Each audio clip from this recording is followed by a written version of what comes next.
Nachdem du dein Bike ausgepackt und aufgebaut hast, stellst du dir die Position des Shapeshifter-Hebels so ein, dass du auch den Schalthebel bequem erreichen kannst. Der Shapeshifter sollte sich für die folgenden Einstellungen im XC-Mode befinden. Die grüne Anzeige an der Wippe steht für den XC-Mode. Im Lieferumfang findest du diese Dämpferpumpe und ein Spezialventil dazu. Schraube das Ventil auf die Dämpferpumpe. Öffne nun das Ventil des Shapeshifter-Systems. Die Dämpferpumpe wird dann mit dem silbernen Rädchen auf das System geschraubt. Jetzt musst du das schwarze Rädchen vom Spezialventil reinschrauben. Damit öffnest du das Ventil des Shapeshifters. Auf der Anzeige der Pumpe sollte nun schon der Druck angezeigt werden.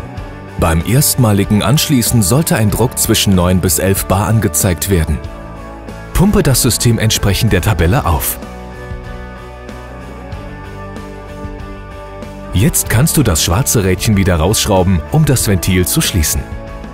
Bevor du die Dämpferpumpe abschraubst, solltest du den Druck aus dem Schlauch ablassen.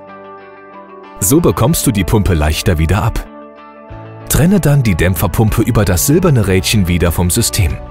Vergiss nicht, den Deckel vom Shapeshifter-Ventil wieder aufzuschrauben, wenn du fertig bist. Bei erneutem Aufschrauben geht Luftdruck in den Schlauch der Pumpe verloren und du wirst etwa 5 bar weniger messen. Bitte pumpe die Gasfeder wieder auf. Bevor du den Dämpfer Sag einstellst, solltest du in den DH-Mode schalten. Halte dazu den Shapeshifter-Hebel gedrückt und verlagere dein Körpergewicht dynamisch mit leicht gebeugten Armen und Beinen nach hinten. Die Fersen wippen dabei nach unten für die Dauer des Schaltvorgangs. Dabei spürst du, wie das System durch diesen Impuls in den unteren Anschlag fährt. Lasse den Shapeshifter-Hebel dann direkt wieder los. Das System befindet sich jetzt im tieferen DH-Mode und hat eine weichere Abstimmung. Gelingt es dir nur schwer, in den DH-Mode zu kommen, solltest du etwas Luft aus dem Dämpfer ablassen. Danach setzt du dich einfach einmal kurz aufs Bike, um deinen Sag am O-Ring abzulesen. Falls der Sag mehr als 25% beträgt, pumpe den Dämpfer auf und kontrolliere den Sag dann nochmal. Sollte der Sag zu gering sein, lass einfach mit Hilfe der Dämpferpumpe etwas Druck aus dem Dämpfer ab.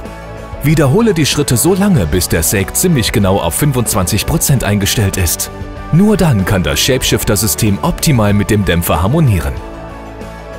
Um in den XC-Mode zu schalten, halte den Shapeshifter-Hebel wieder gedrückt und verlagere dein Körpergewicht mit leicht angewinkelten Armen und Beinen dynamisch nach vorne oben.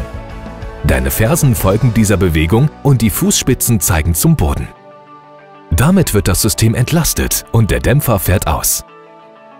Lasse den Shapeshifter-Hebel direkt los, bevor du dein Körpergewicht wieder zentral über dem Rad positionierst. Das System befindet sich jetzt wieder im höheren XC-Mode und hat eine straffere Abstimmung.